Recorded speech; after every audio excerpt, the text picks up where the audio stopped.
Magandang araw.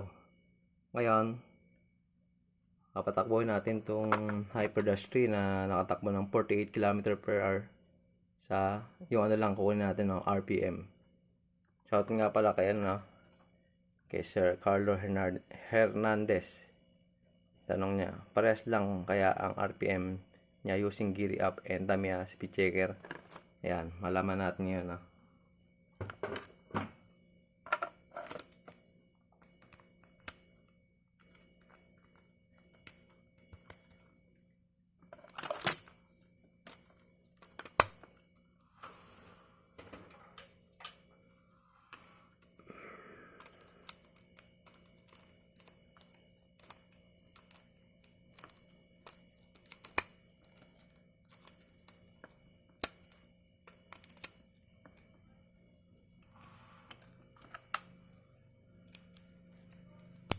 Ayan.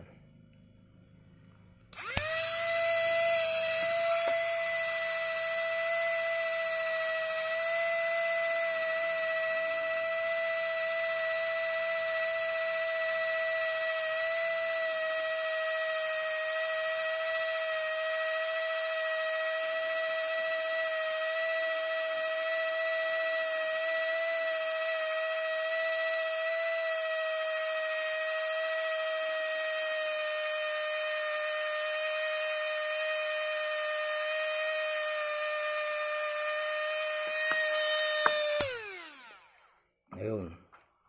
Bali nag-pick siya ng 39,000, no?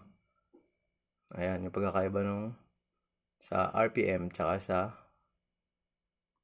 speed checker. 48 km/h siya, naka 3.5:1. Tapos dito nag-pick siya ng 39,000 sa RPM, no?